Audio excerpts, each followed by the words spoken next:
ರೈತ ಬಂಧುಗಳೇ ನಮಸ್ಕಾರ ರೀ. ನಾನು ನಿಮ್ಮ ರವಿ ರಾಠೋಡ್ ಮಾತಾಡ್ತಿದ್ದೀನಿ. ಸೊ ಇವತ್ತು ನಾನದೀನಿ ರೀ ಬಂಧುಗಳೇ. ಸೊ ತೊಗರೆ ಪ್ಲಾಟ್ದೊಳಗೆ ಕನ್ನೂರು ಏರಿಯಾದೊಳಗೆ ಅದ್ದೀನಿ. ಸೊ ಕನ್ನೂರು ಏರಿಯಾದೊಳಗೆ ನಮ್ಮ ಯುವ ಕಿಸಾನವನ್ನು ಬಳಸಿ ಬೀಜೋಪಚಾರ ಮತ್ತು ಸ್ಪ್ರೇ ಮಾಡಿರುವಂಥ ಪ್ಲಾಟ್ ನಿಮಗೆ ನಾನು ಇವತ್ತು ತೋರ್ಸಾಕತ್ತೀನಿ. ರಿಸಲ್ಟ್ ಯಾವ ರೀತಿ ಅದು ಸಾಕಷ್ಟು ರೈತರಿಗೆ ಡೌಟ್ ಇರ್ತದೆ.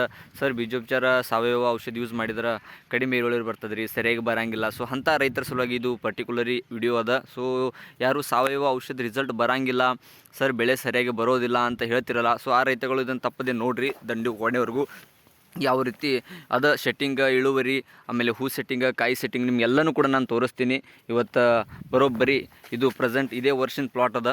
ಸೊ ನೀವೆಲ್ಲ ನೋಡ್ಕೋಬೋದು ಯಾವ ರೀತಿ ಟಾಪ್ ಟು ಬಾಟಮ್ ತನ ಹೂವು ಕಾಯಿ ಸೆಟ್ಟಿಂಗ್ ಅದ. ಸೊ ಅದೇ ರೀತಿಯಾಗಿ ನೀವು ನೋಡ್ಕೋಬೋದು ಗಿಡಗಳ ಯಾವ ರೀತಿ ಒಡೆದದಾವೆ ನಿಮಗೆಲ್ಲನೂ ಕೂಡ ತೋರಿಸ್ತೀನಿ ನಾನು. ನೋಡಿರಿ ಯಾವ ರೀತಿ ಹೂ ಸೆಟ್ಟಿಂಗ್ ಅದ, ಟಾಪ್ ಟು ಬಾಟಮ್ ತನ ಹೂ ಸೆಟ್ಟಿಂಗ್ ಅದ. ನೀವು ನೋಡ್ಕೋಬೋದು ಯಾವ ರೀತಿ ಅದ. ಸೊ ಈ ರೀತಿ ಹೂ ಸೆಟ್ಟಿಂಗ್ ಇದೆ ಫ್ರೆಂಡ್ಸ್. ಯಾಕಂದರೆ ಇದು ಪ್ಯೂವರ್ ಸಾವಯವ, ಒಂದು ಕಾಳು ರಾಸಾಯನಿಕ ಇಲ್ಲ. ಇದು ಒಂದೇ ವರ್ಷಲಂತ 3 ವರ್ಷ ಅವ್ರು ಸತತವಾಗಿ ಆಯಿತು ಸಾವಯವ ಜೊತೆಗೆ ದರ. ಸೊ ಈ ರೀತಿ ರಿಸಲ್ಟ್ ಅದ. ಸೊ ನಿಮಗೇನು ಅನಿಸ್ತದೆ ರೈತ ಬಂಧುಗಳೇ, ಸಾವಯವ ರಿಸಲ್ಟ್ ಇಲ್ಲ ಅಂತ ಅನಿಸ್ತದೇನು ರೀ? ಸೊ ಇದು ನೋಡಿರಿ 100ಕ್ಕೆ 100 100% 1000% ರಿಸಲ್ಟ್ ಇರುವಂಥ ಔಷಧಿ ಯುವ ಕಿಸಾನ್ ಯುವ ಮಾರ್ಟ್ ಕಂಪನಿಯ